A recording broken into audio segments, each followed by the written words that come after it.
advisor who has in fact now revealed that all of those details that were spoken of in public domain, the details that were leaked to the Washington Post, were done deliberately on part of two top government officials, including herself.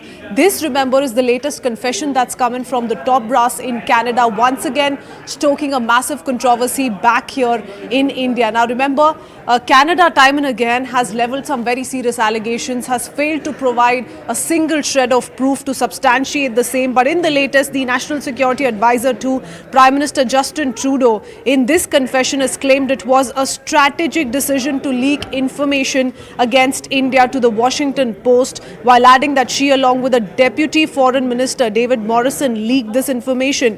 This took place even before the Canadian police, remember, publicly alleged that their investigation into the murder of Khalistani terrorist Hardeep Singh Nijjar revealed links between agents of Indian government and violent acts in Canada. This, remember, was the big allegation, and this is where it all truly began. But the NSA in Canada also said she did not require Justin Trudeau's authorization for leaking any such information. Now, do remember, viewers, it was on the 14th of October that the RCMP, in fact, claimed to have clear evidence against Indian officials for their involvement in quote-unquote violent crimes. So far, like I said, not a single proof has been submitted to substantiate the same. But we need to first up listen into this big confession that is coming in now from Justin Trudeau's NSA. However, and I spoke to the Washington Post on background late Sunday afternoon, October 13. We provided non-classified information on the action we had taken to cooperate with India and explained how the evidence showed links to the government of India conducting illegal activities against Canadians, including threats to their lives. The government of India has, from the beginning, accused Canada of engaging in a politically motivated investigation and using the Canadian media to further this. This is clearly not the case. However, we were prepared for this accusation to resurface. Therefore, we made a strategic decision to engage a respected international news outlet that had already published on the subject to ensure the record was straight and that our side of the story would be widely heard.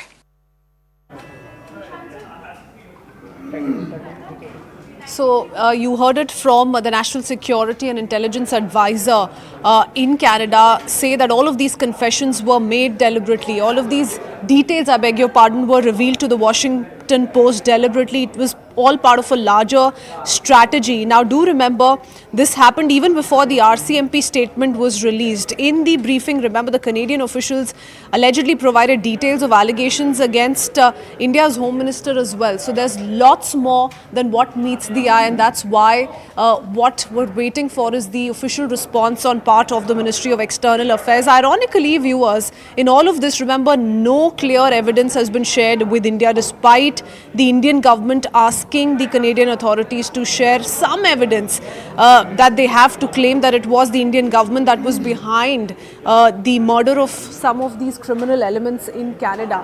Now, we've seen Canada level all of these allegations. We've seen Justin Trudeau also, to an extent, admit to the fact that the allegations that were first made by Canada against India were solely based on intelligence inputs, which has also been questioned by India, remember. But there has been an inconsistent approach to all of these leaks and claims, and this is yet another layer that gets added to what has been said by Canada all this while. But this is the big confession that we're talking about. Even before the RCMP held a press conference and leveled those serious allegations against India, Canada's National Security Advisor shared info on the anti-India allegations with Washington Post. I want to go across to Akanksha Swaroop joining us with more details. Akanksha, first up, you must tell us a little bit about the context, the larger context here on what really has the National Security and Intelligence Advisor, in the Justin Trudeau government said about what details, what information was leaked to the Washington Post, and why this is so very concerning for India. Right, Krithvi, that's the moot question over here, that when you are naming the upper echelons of the Modi government in India, how can you first of all name that as non-classified information? Of course, as we were discussing earlier during the day, that in this information that was shared with Washington Post, they have gone on to in fact implicate India's Home Minister, Mr. Amit Shah, which has been a very disturbing development considering the Indian stance has thoroughly been about how there has been not a shred of evidence. Can the intel input that Canada received be equated with evidence? That is the big question. Not to forget that whenever you talk about extrajudicial killings, you have a neutral or an unbiased body like the UNHRC, which is to investigate such matters.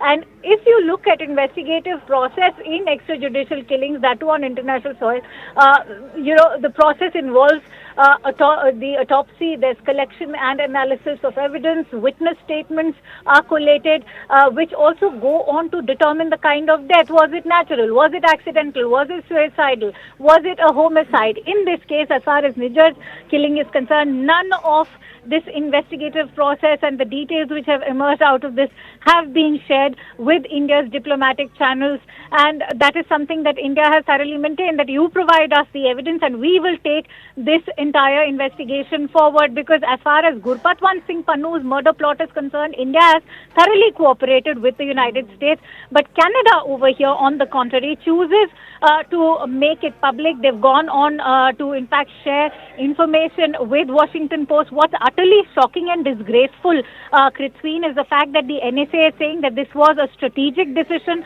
one for which they did not even consult the Prime Minister, and they wanted the Canadian perspective to be presented. Is this how investigations, that to top secret, high-profile investigations surrounding extrajudicial killings are conducted, that you go to an international press, malign the reputation of a country, and particularly this when it involves government officials, senior government officials, that too like the Home Minister of a state. I'd quickly like to also give the example of Jamal Khashoggi, which was also an extrajudicial killing in Saudi Arabia. Saudi Arabia's government, primarily the head of state, was also implicated for this killing, but there was a proper investigation which was conducted by a UN rapporteur, and perhaps that is how Canada should have conducted this investigation as well. Oh yes, absolutely, and it's quite bizarre. It's being called out also by the opposition in Canada. Some of the opposition leaders have in fact questioned this move and have asked, even before these details were revealed in public domain, they were taken to the larger public in Canada. Why was it put out in front of the Washington Post? So there's a lot of anger within Canada as well as what we're learning, Akanksha. Absolutely, there is, and when you look at various opposition leaders, I'd like to name Peter MacKay, who's been the former Law and Justice Minister of Canada. He's gone on to talk about how he, somebody who has been an Attorney General in the past, said that this is not the way you conduct high-profile investigations, especially when you are implicating the government of another country, and that, of course, has trickled down as far as the opposition is concerned. Not to forget the fact that even Pierre Poilievre had spoken about how this could have been handled in a more diplomatic manner. We've seen how India has been approached by the United States. There was a committee after the NSAs of both the countries, Jake Sullivan and, in fact, NSA Ajit Doval of India met earlier this year. So India thoroughly cooperated with this investigation as far as the United States was concerned. Why couldn't the Canadian NSA, instead of looking towards Washington Post, approach the Indian NSA, and there could have perhaps been a committee which could have settled this investigation and taken it forward? That also, these are questions which are now surfacing, are also indicating, or rather questioning, Trudeau government's own.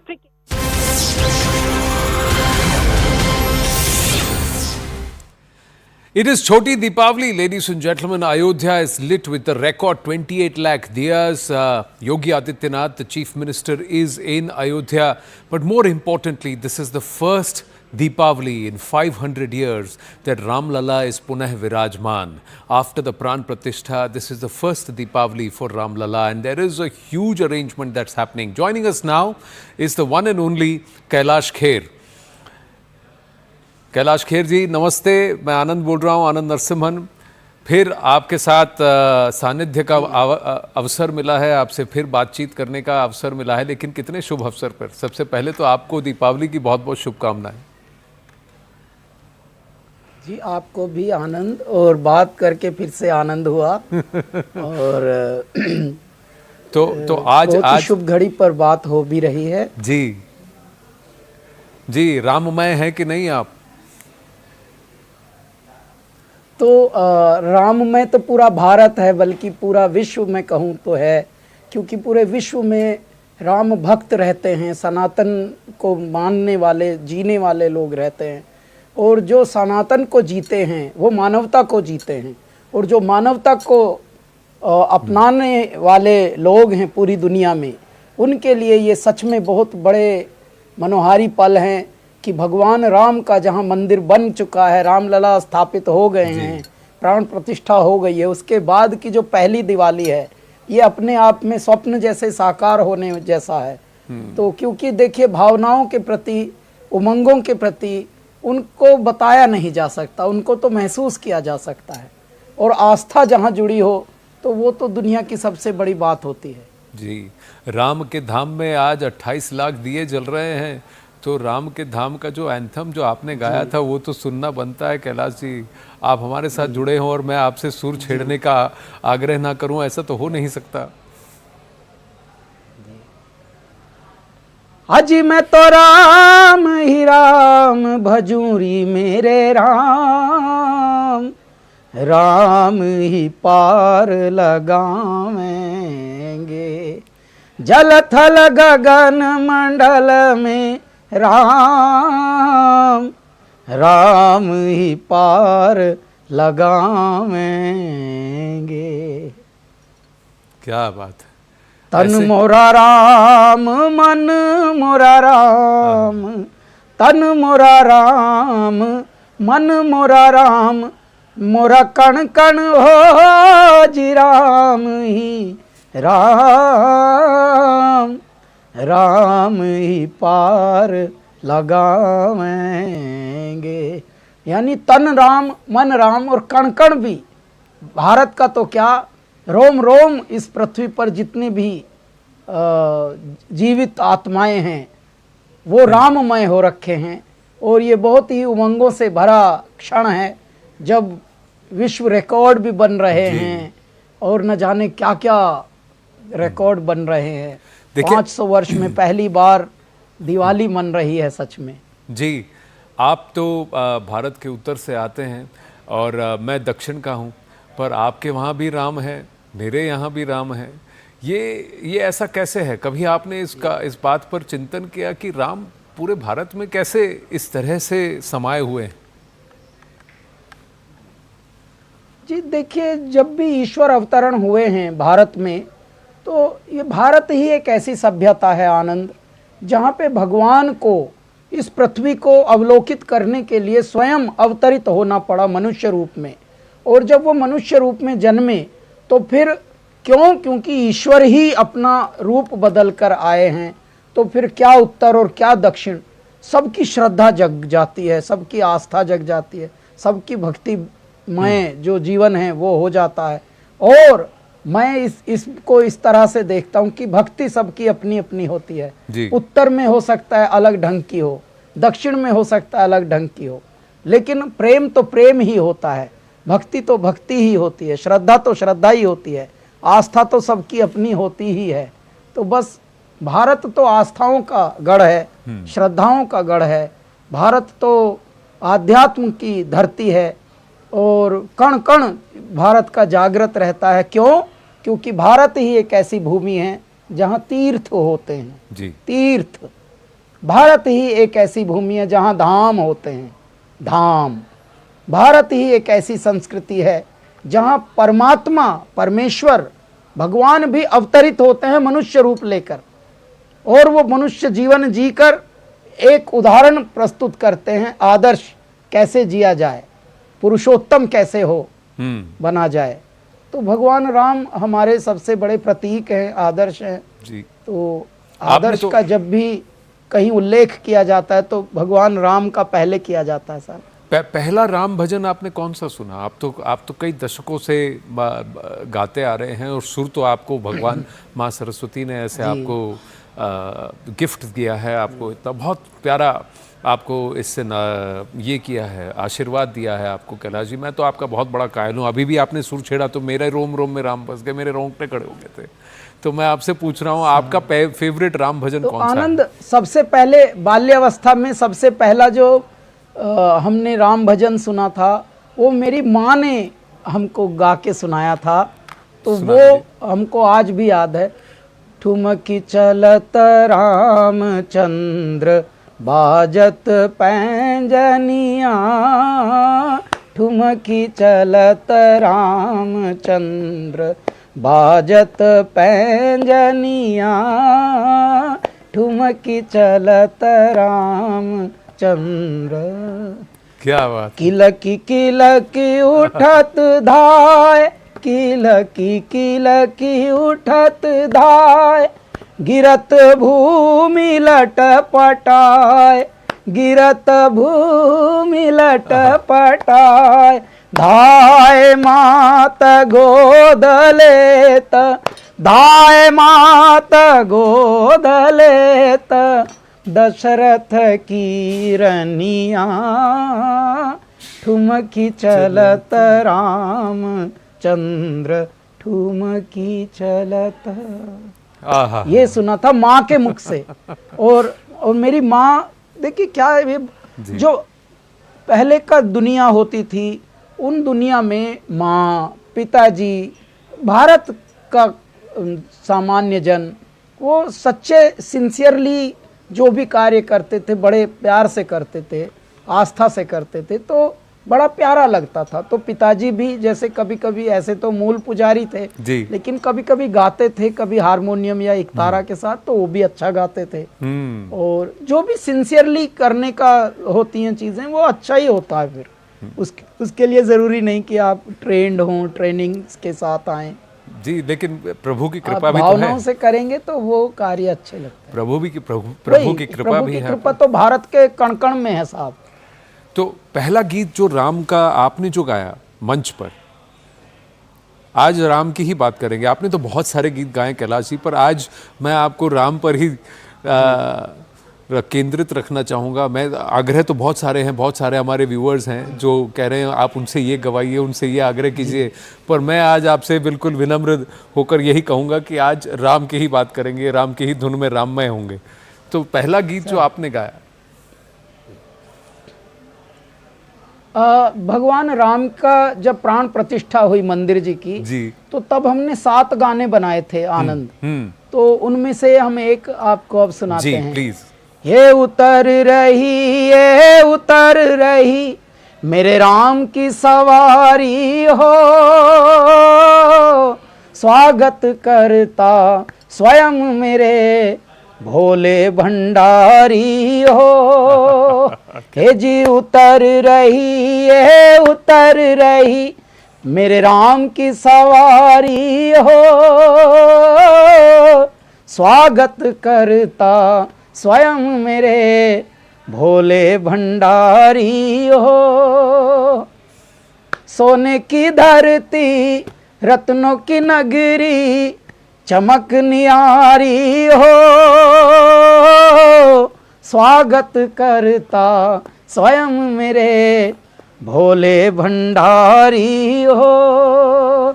ए जी उतर रही, ए उतर रही मेरे राम की सवारी हो, स्वागत करता स्वयं मेरे भोले भंडारी हो। क्या बात है, क्या बात है। राम भी तो शिव भक्त है, आप भी शिव भक्त हैं और भोले भंडारी स्वागत कर रहे हैं। क्या सुंदर आपने कहा कि देखिए प्राण प्रतिष्ठा के वक्त आपने 7 गीत गाए थे, उसमें से एक तो एंथम भी था जो राम धाम कहा जाता था, और फिर एक राम धुन भी आपने गाई थी एक पिक्चर के लिए, मैं अटल हूँ जी। वो राम धुन की भी 2 लाइनें सुना देंगे मेरे आपसे। झूठ कपट का नहीं भरोसा, एक भरोसा एक नाम। जय श्री राम, जय श्री राम, जय श्री राम। जब धुन की लागी राम नाम की और नहीं कुछ काम। राम धुन, राम धुन, राम धुन, राम धुन, राम धुन, राम धुन, राम धुन, राम धुन, राम धुन, राम धुन, राम धुन, राम धुन, राम धुन, राम धुन, राम धुन, राम धुन। क्या बात है, क्या बात है। कैलाश जी, आप भी दिया जलाते हैं? छल छद्मों से भरा चराचर, सत्य सनातन एक ही नाम। जय श्री राम, जय श्री राम, जय श्री राम। छल छद्मों से भरा चराचर, सत्य शाश्वत राम का नाम। जय श्री राम, जय श्री राम, जय श्री राम। अज सबकी डोर वही है, थामे राम परम सुख धाम। राम धुन, राम धुन, राम धुन, राम धुन, राम धुन, राम धुन, राम धुन, राम धुन, राम धुन, राम धुन, राम धुन, राम धुन, राम राम। आहा, आहा, क्या बात है। आप जब गाना शुरू करते हैं तो फिर आपसे और कुछ मैं चाहता नहीं हूँ, मैं आपको टोकूं, मैं आपसे क्षमा मांगता हूँ। मुझे लगा आप रुक गए, इसीलिए मैं आपसे प्रश्न पूछ रहा था कि आप भी दिया जलाते हैं, और इस बार जब दिया जलाएंगे तो फिर क्या प्रार्थना होगी आपके मन में? मेरा अंतिम प्रश्न आपसे यही है जी। तो आनंद, देखिए, प्रार्थनाएं जो परमात्मा से की जाती हैं वो मांगने के लिए नहीं होनी चाहिए। मांगते तो हम हमेशा रहते ही हैं, उससे हटना है। अब हमें ग्रेटिट्यूड के लिए, धन्यवाद भाव के लिए, अभिनंदन के लिए, परमात्मा को बारंबार आभार व्यक्त करने के लिए, हे मेरे परमेश्वर, हे मेरे परमपिता, हे मेरे दाता, हे मेरे मालिक, इस धरती के, इस अंबर के, इस ब्रह्मांड के मालिक, आपको बस धन्यवाद देना है, आपको बस प्रणाम करना है, कृतज्ञ होना है कि जो अभी तक है, ये मेरी आंखें भी हैं, ये मेरा शरीर भी है, ये मेरे हाथ भी हैं, सब सुचारू रूप से चल रहे हैं, कुछ भी आपने अपूर्ण नहीं किया अभी तक, सब पूर्ण करके रखा है।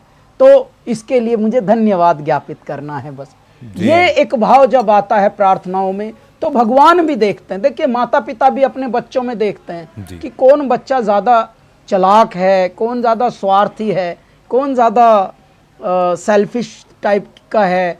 तो उनमें भी जब कोई बालक थोड़ा न्यूट्रल टाइप का है, कुछ मिले न मिले, लेकिन आभार होना, थोड़ा कृतज्ञ होना, माता पिता के प्रति थोड़ा श्रद्धावान होना, तो ऐसे बालक जो होते हैं वो प्रिय होते हैं। परिवार तो सभी प्रिय होता, लेकिन ऐसे बालक और उनके निकट होते हैं हृदय के। ऐसे ही मेरे परमेश्वर को भी जब ऐसी भावनाएं से जो भी प्रार्थना करता है कि भाई मांग नहीं रहे हैं, क्योंकि मांगता तो मनुष्य मरते दम तक ही रहता है, तो जो बिना मांगे धन्यवाद के लिए प्रार्थना करे, वैसी प्रार्थना हम करते हैं। दिए भी हम इसीलिए जलाते हैं कि परमात्मा सिर्फ जैसे दिए हम चला रहे हैं, ऐसे ही इस पूरी पृथ्वी पर प्रकाश हो, कोई तिमिर में ना रहे, अंधकार में कोई ना रहे, किसी के जीवन में अंधकार ना हो। क्योंकि बहुत सारी चुनौतियां होती हैं जब मनुष्य पैदा होता है।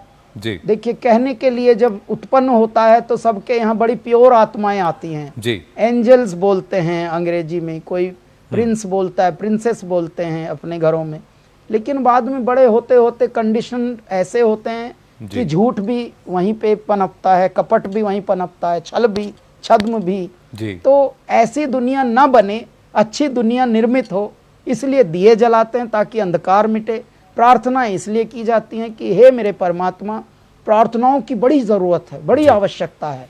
क्यों? क्योंकि दाता ने दुनिया तो रची, लेकिन आनंद जी, दुनिया रचने के बाद परमात्मा देखते हैं जी। अपने बच्चों को, अपने रूप को, जी। कि देखता हूं क्या इनमें अभी भी वो पवित्रता बची है जिस पवित्रता से हमने इनको भेजा था। जी। तो जब वो चलती है तो फिर जीवन के खेल चलते हैं, जीवन की जी। परीक्षाएं चलती हैं। जी, इसी बहुत- दुनिया में देखिए, वो कौन है दुनिया में जिसे गम नहीं होता, जी। किस घर में खुशी होती है मातम नहीं होता। क्या तो बात। दुनिया का जब खेल चलता है तो फिर दुख और सुख दोनों चलते हैं। जी, तो आपने बहुत भगवान सही रचना रचते हैं। नहीं, आपने बहुत सही कहा कि कृपा दृष्टि बनाए रखें और हम कृतज्ञ बने रहें, यही आवश्यकता है। और बहुत सही बात आपने सीख सब हमारे दर्शकों को भी दी। हमेशा आपसे बात करके अच्छा लगता है, मन को बहुत अच्छा लगता है, एक शांति सी मिलती है। आप देखिए चेहरे पर मेरी इतनी मुस्कुराहट है। कैलाश खेर जी, आभार, बहुत बहुत धन्यवाद। और आपको और आपके परिवार को, आपके परिजनों को शुभ दीपावली। जी, हमारी भी बहुत बहुत दीपावली की शुभकामनाएं आप सभी को। नमस्ते जी। जी, प्रणाम।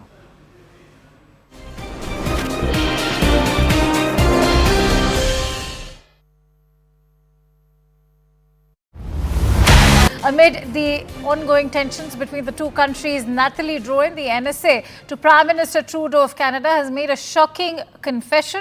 NSA Nathalie Drouin has claimed that it was a strategic decision to leak information against India to the Washington Post, and she, along with Deputy Foreign Minister of Canada, David Morrison, leaked that information.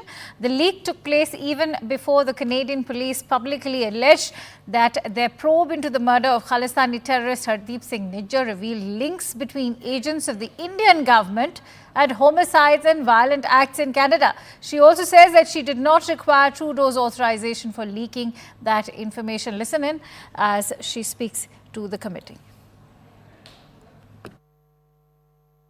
Deputy Minister Morrison and I spoke to the Washington Post on background late Sunday afternoon, October 13. We provided non-classified information on the action we had taken to cooperate with India and explained how the evidence showed links to the government of India conducting illegal activities against Canadians, including threats to their lives. The government of India has, from the beginning, accused Canada of engaging in a politically motivated investigation and using the Canadian media to further this. This is clearly not the case. However, we were prepared for this accusation to resurface.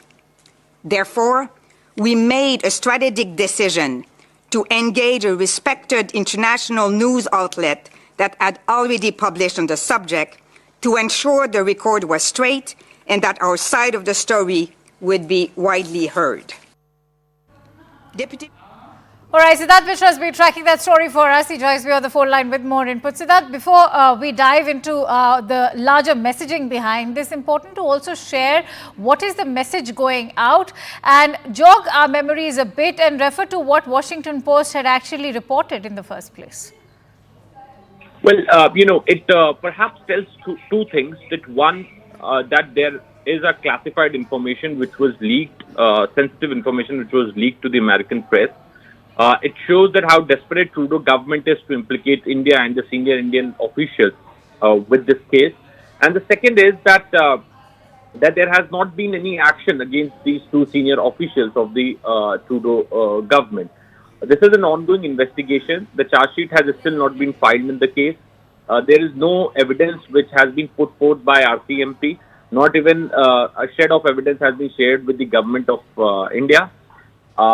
Despite that, such names are being thrown in public. Deliberate attempts have been made so that the Indian officer's image can get maligned. And perhaps that is what the government of Canada is doing at this point in time. Now, this is the first-hand confession from the NSA and the Deputy Foreign Minister. And also, interestingly, Akanksha, there is a contradiction in the statements given by both these senior officials. NSA has to say that she did not divulge the detail, leak the info. Deputy Foreign Minister said that journalists from the Washington Post called him and asked him that is that the same person? So he confirmed that yes, he is the same person. Perhaps that's the conversation he had with the journalist, and that was how Home Minister Amit Shah's name was given to the Washington Post. Right. Now,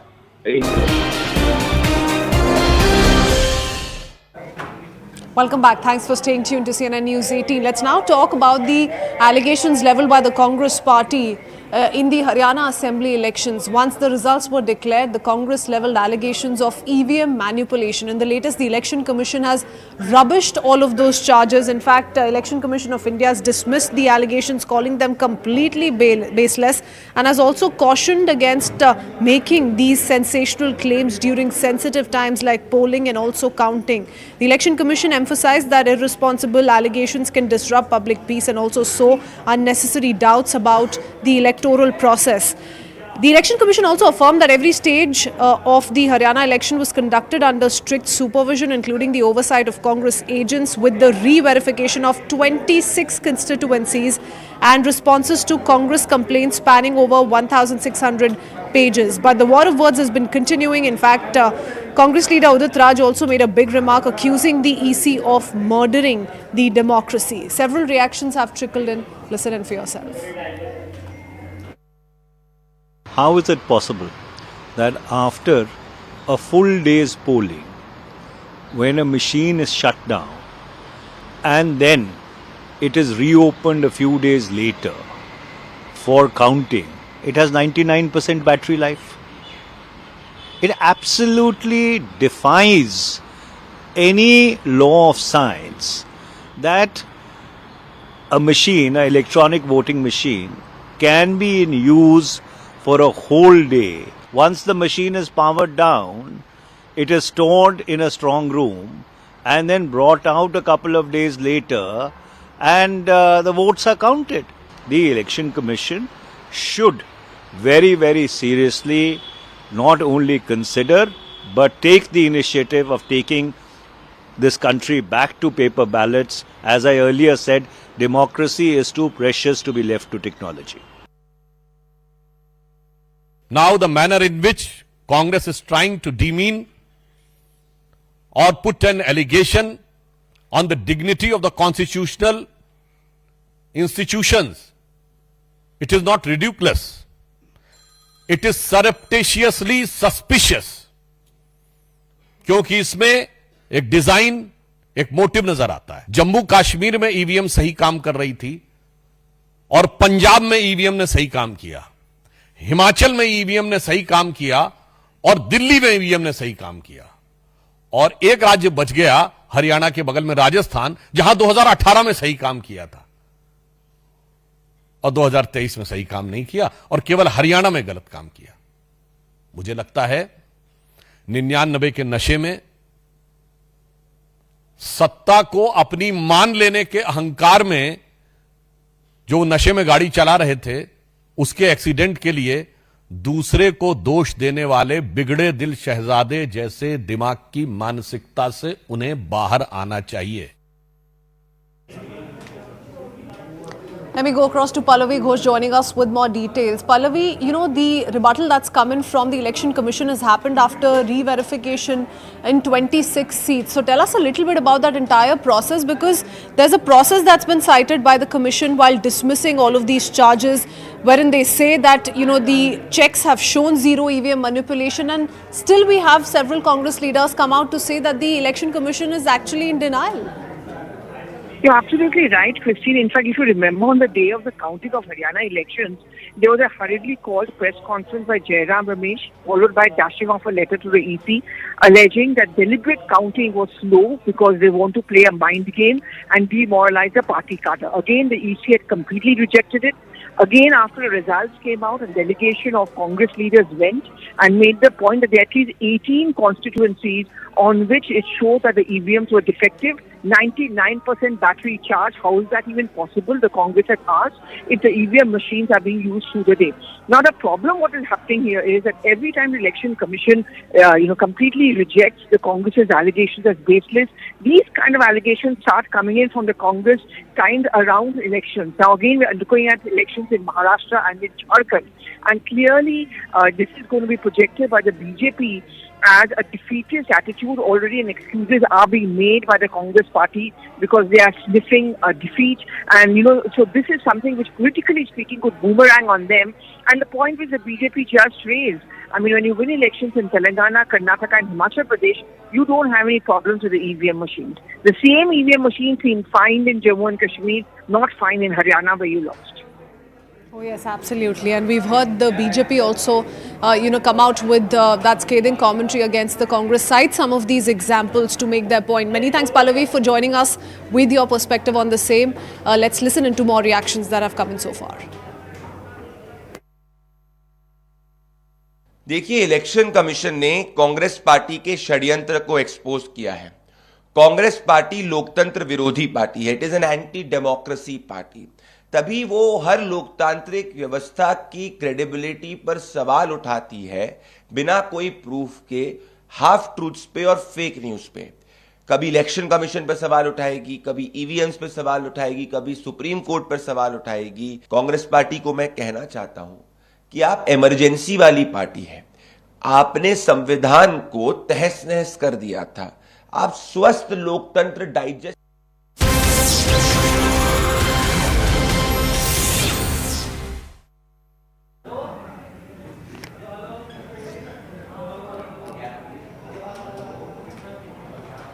And for now, we cut across to live visuals coming in from Ayodhya. The grand Deepotsav has officially kicked off. You just heard it from Chief Minister Yogi Adityanath a short while ago. Remember, speaking of the significance of these celebrations and why this is so very historical. But the Ram Nagari all decked up, and those visuals coming live from Ayodhya on your screens as well. There are multiple reasons why Ayodhya is seeing these kind of celebrations. The city all lit up with a stunning display of almost 28 lakh diyas spread across various ghats, including Ram Ki Pedi, and these are live visuals coming in right now as we speak. Now do remember that there's going to be use of dynamic color changing LED panels, multimedia projections. They're going to be blended with modern technology, traditional lighting. So the experience is going to be mesmerizing in itself, and that's the attempt that is being made on part of the Yogi Adityanath government. And as we keep up with these spectacular visuals coming in live from Ayodhya, I want to go across to Aman Sharma joining us with more details. Aman, we've been talking about the significance of Diwali celebrations, Deepotsav in Ayodhya. This is the first time after the inauguration of Ram Mandir in the temple town. But tell us a little bit about what we can expect as far as these visuals are concerned. Every year during Diwali, especially since Yogi Adityanath government has come to power in 2017, the festival of Deepavali has been a grand affair in Ayodhya. You would also be seeing these visuals from a short while ago when from a helicopter, the Ram, Lakshman and Sita Ji's people portraying them, got off the helicopter, and that is really portraying the Pushpak Viman when they land in Ayodhya, and they are also received personally by the Chief Minister of Uttar Pradesh, Yogi Adityanath, who does the tilak of them and then also leads the Shobha Yatra, which goes on along with the Ram, Sita and Lakshman on the Rath through the streets of Ayodhya. And Ayodhya always is lit up on the occasion of Deepavali. Always there's a Guinness World Record which is set in the number of over 1.5 lakh diyas which light up the ghats of Saryu. But the new aspect this time is that this is the first Diwali after the Pran Pratishtha of the new Sri Ram temple in Ayodhya, and you will also see for the first time hundreds and thousands of deepaks lighting up the Ram temple in Ayodhya as well. So apart from the Saryu Ghats, you will also see this spectacular sight from the Ram temple in Ayodhya. Those drone visuals will soon be in showing the extent to which the Yogi government has gone to make Diwali a grand festival in Ayodhya. Also the symbolism of this, because Ayodhya has been a town which was much neglected earlier before the BJP had come to power. So the Yogi government has always gone the extra mile to restore the grandeur and the the history of Ayodhya, bring it before the people. It is the home of Lord Ram, and that is why you see these grand visuals go from the Saryu Ghats. In fact, the whole city, the whole town of Ayodhya, including the temple and the Saryu Ghats, will be lit up tonight with thousands and lakhs of diyas Oh yes, look at the for the occasion of Deepavali. large crowds gathered there already to celebrate the Festival of Lights in Ayodhya. There are so many other aspects that need to be spoken of, Aman. You know, the celebration of Ayodhya's first Diwali since the enshrinement of Ram Lalla in the Grand Temple, of course, marks this historic moment for the city, but also there's an aspect of a significant cultural renaissance in context of the Hindu identity, the religious sentiment in India, and that's also the focus as we stay with these live visuals from Ayodhya. And Arun Dhanta now joins us live from the temple town. Arun, take us through what you're witnessing around yourself and the manner in which these preparations have only been peaking for a while now.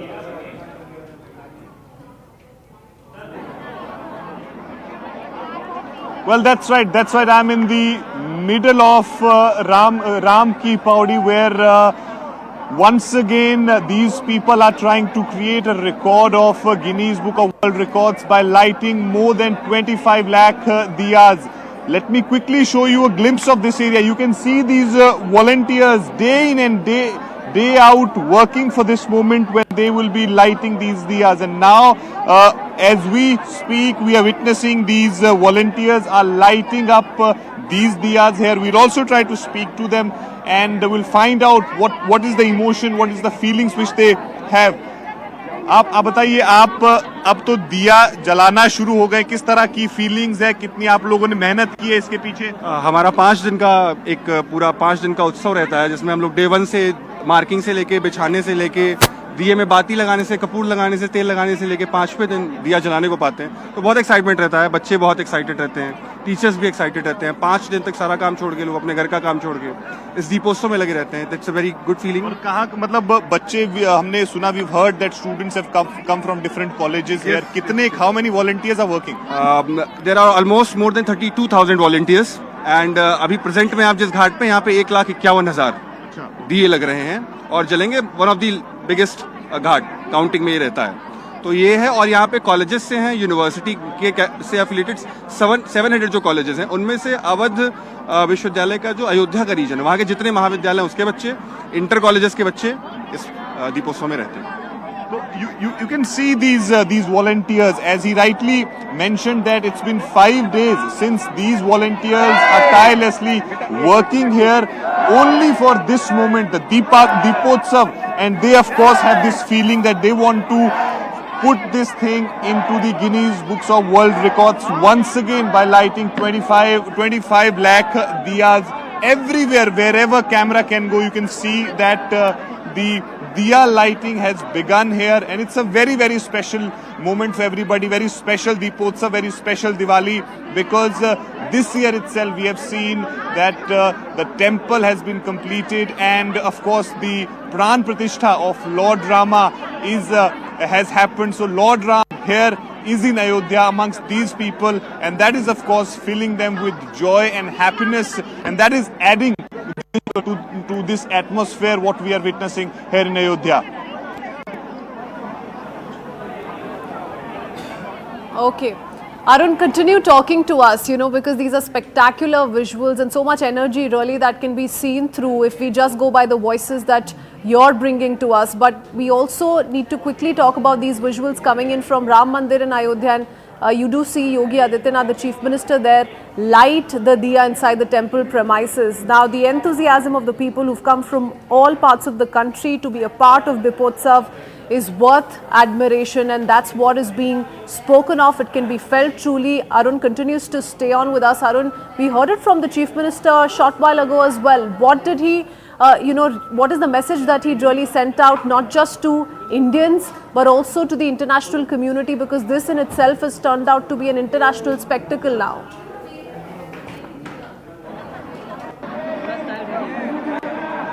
Well, that's right, and that's the way they have made preparations for this year's Deepotsav. Remember, it started in 2017 with the 51,000 diyas were lit at that point in time, and last year also in 2023 there was a record in the Guinness Book of World Records with more than 22 lakh diyas were lit. this time around, not only the record which they are planning to set, but also it's a special year, not only for the people of Ayodhya, but people of the country. And that is the reason why you're seeing that significant number of people have come here to witness this, and also to pay, to visit the Ram temple, the temple for which they've been waiting for 500 years. And that is why these special arrangements have been made. And in a short while from now, you will see a special aarti on the other side of Ram Ki Paudi on the Saryu banks, where special arrangements are done for that also. We are told that 1100 saints and seas will be performing a very special aarti, so everybody will of course be looking for that aarti also. We have never witnessed such kind of aarti. What special they are going to do this time around, everyone is keenly waiting for that. And here where I'm standing in the middle of these diyas, this is very significant, very, very special. 30,000 students from different colleges of Ayodhya have been coming to this ghat regularly, and they've been working here throughout the day under this scorching sun. But they wanted to see this thing to happen. They wanted to make this Deepotsav grand, and here we are today when we are witnessing this grandeur of these people. I would also speak to a few girls here who are in fact helping in lighting these diyas. आप बताइए कि आज record बनने वाला है एक बार फिर से. सबसे पहले तो बताइए आप कौन से कॉलेज से हैं और कितने दिन से ये आप इसमें अपना पार्टिसिपेशन दे रही हैं? साकेत कॉलेज से. अच्छा, कैसा लग रहा है? अब तो भगवान राम का मंदिर भी बन गया है, क्या कुछ बदला है उसके बाद अयोध्या में? अरे राम मंदिर बनने के बाद बहुत कुछ बदलाव हुआ है, बहुत चेंजिंग हुआ है. पहले से अयोध्या काफी चेंज हो गई है और अब बहुत ही अच्छा लगता है. और आप लोगों की मेहनत जो है, इतना दिन भर 3-4 दिन से काम किया है, अब वो Guinness book of world record में चला जाएगा, उसको लेकर क्या कहना चाहेंगे? आप बताइए, आप भी साकेत कॉलेज से हैं? Yes.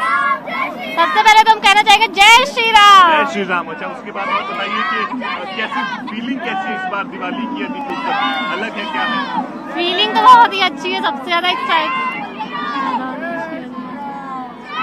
Everywhere you see, you're hearing the chanting of Jai Shri Ram. That's what people of Ayodhya is doing at this moment. And of course, we will see in a short while the entire 55 ghats here will be lit right now, of course, as we speak. Thank you for getting us those voices, Arun. We'll come back to you in just a few seconds. For the moment, we need to focus on these visuals coming in from Ayodhya. You see on your screens, Uttar Pradesh Chief Minister Yogi Adityanath, the cultural minister, is also present there. They're lighting the diyas and they're officially kick-starting the Deepotsav celebrations in the temple town of Ayodhya. Now, it's a historic Diwali indeed for people who are attending the festivities in Ayodhya. Devotees getting ready for Diwali, Ram temple all decorated for Deepotsav today, and these are live visuals, and you can clearly see both Gajendra Shekhawat and Yogi Adityanath, Uttar Pradesh Chief Minister, all smiles in front of the cameras there, lighting diyas and placing them one by one next to those lamps. And this is, remember, in the Ayodhya temple premises, after having offered prayers. You see the Chief Minister Yogi Adityanath himself lighting the diyas this evening and officially kick-starting these celebrations in the temple town. Like I said, the event is going to be grand in so many ways, from local volunteers to volunteers from outside of Ayodhya, several performances by artists from different countries, not just India. And Arun Dhanta continues to stay on with us on that note. Arun, tell us a little bit about the cultural extravaganza that we're to witness in Ayodhya, as it is all set to make a new record this Diwali. Tell us a little bit about these performances from artists from other countries.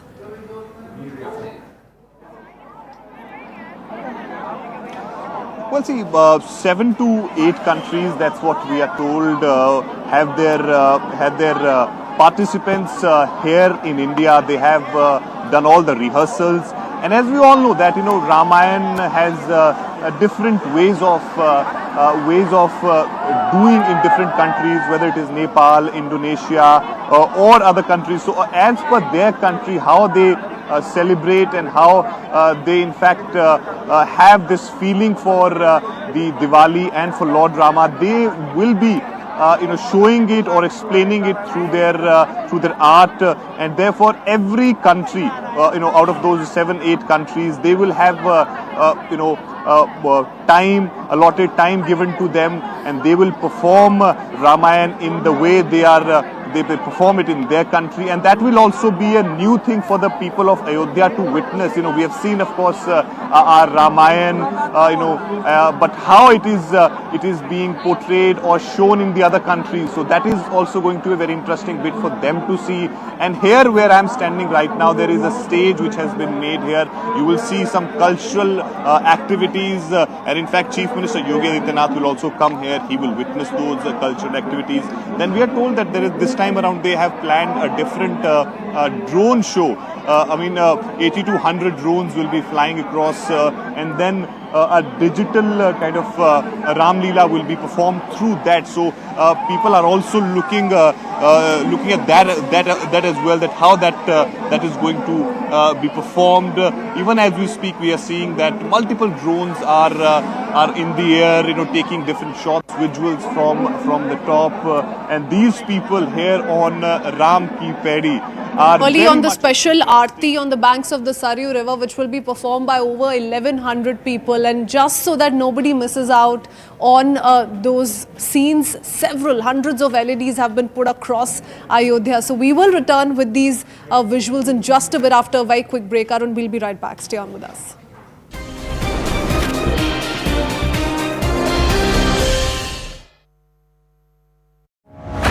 Amid the ongoing tensions between the two countries, Nathalie Drouin, the NSA, to Prime Minister Trudeau of Canada, has made a shocking confession.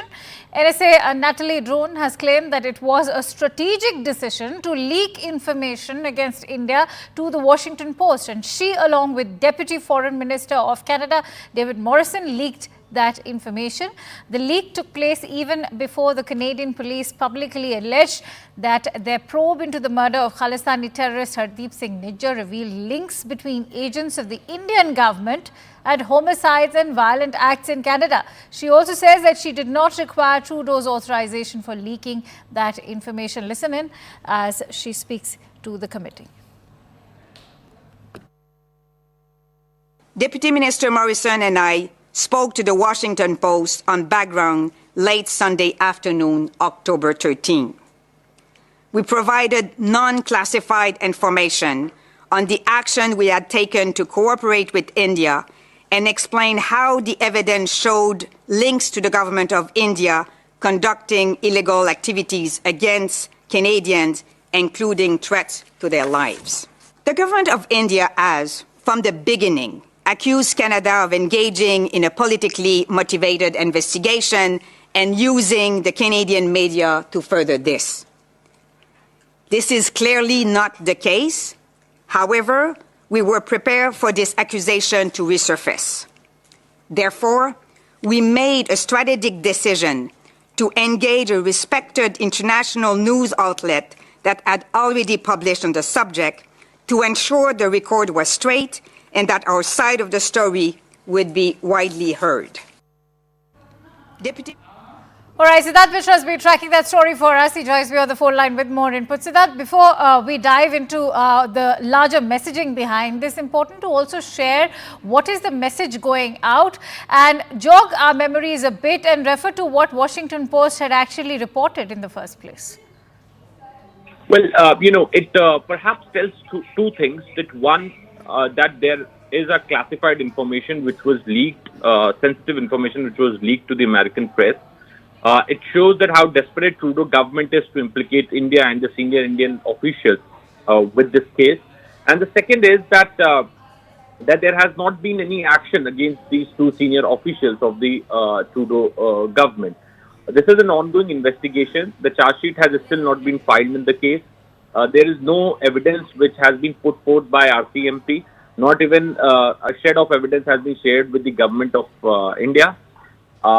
Despite that, such names are being thrown in public. Deliberate attempts have been made so that the Indian officer's image can get maligned. And perhaps that is what the government of Canada is doing at this point in time. Now, this is the first-hand confession from the NSA and the Deputy Foreign Minister. And also, interestingly, Akanksha, there is a contradiction in the statements given by both these senior officials. NSA has to say that she did not divulge the detail, leak the info. Deputy Foreign Minister said that journalists from the Washington Post called him and asked him that is that the same person?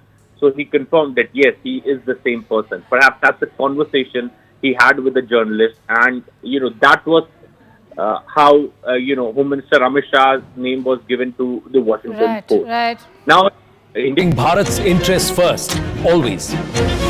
Incisive and unbiased news stories every single day. Razor sharp and factual news stories from beginning to end.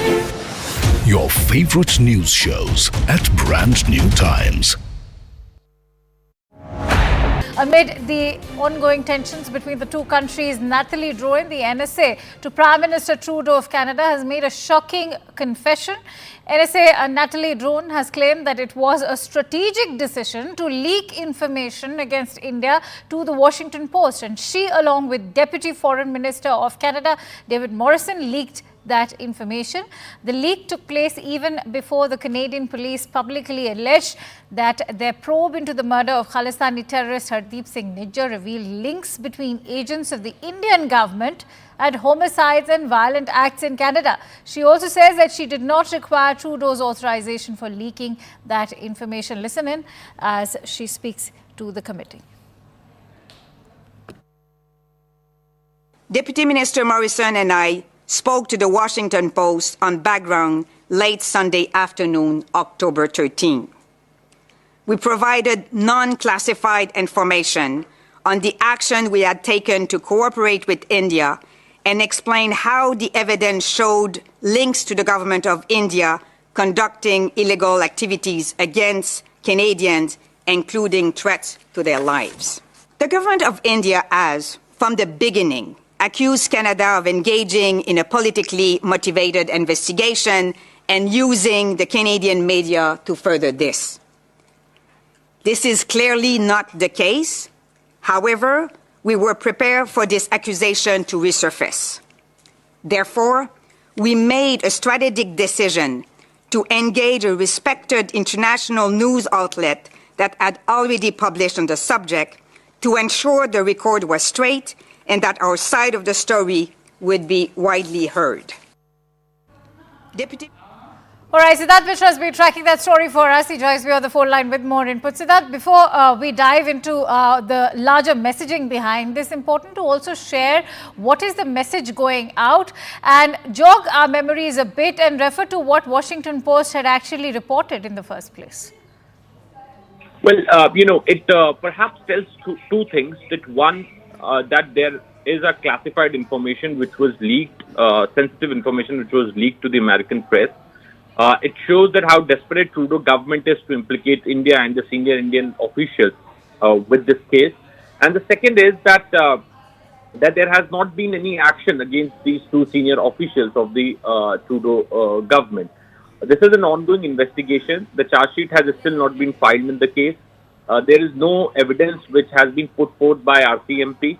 Not even a shred of evidence has been shared with the government of India. Despite that, such names are being thrown in public. Deliberate attempts have been made so that the Indian officer's image can get maligned. And perhaps that is what the government of Canada is doing at this point in time. Now, this is the first-hand confession from the NSA and the Deputy Foreign Minister. And also, interestingly, Akanksha, there is a contradiction in the statements given by both these senior officials. NSA has to say that she did not divulge the detail, leak the info. Deputy Foreign Minister said that journalists from the Washington Post called him and asked him that is that the same person? So he confirmed that yes, he is the same person. Perhaps that's the conversation he had with the journalist.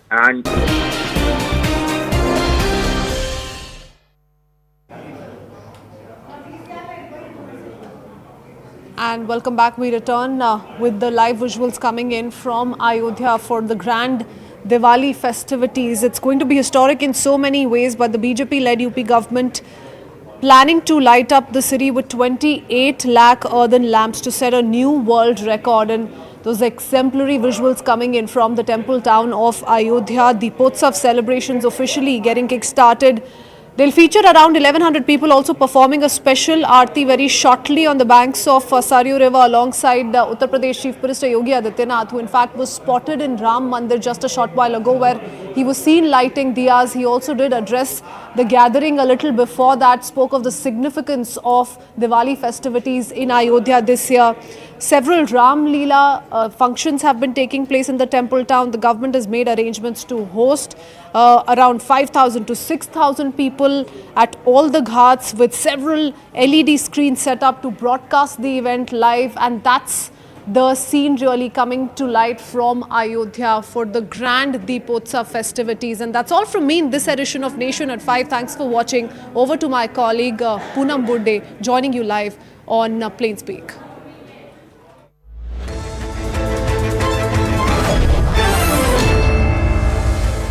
Good evening. You're watching Plain Speak with me, Poonam Burde. Maharashtra elections are going to see many interesting contests. The twists and turns this state has witnessed can hardly be said of any other state in this country. As nominations drew to a close yesterday, a stunner was thrown at the NDA, specifically at the BJP. NCP announced Nawab Malik as its candidate from Mankhurd Shivaji Nagar constituency. Malik's AB form submission took place just 5 minutes before the nomination deadline at 2:55 p.m. It marked a dramatic turn in his election journey because until then, Nawab Malik wanted to contest as an independent. He is a prominent figure in the Ajit Pawar-led NCP. He will now go head-to-head against Samajwadi Party's Abu Azmi in this highly anticipated electoral battle. But that's not the reason why this contest is one to watch out for. Nawab Malik's candidature has no support from the alliance partners. BJP has said that they will not campaign for him.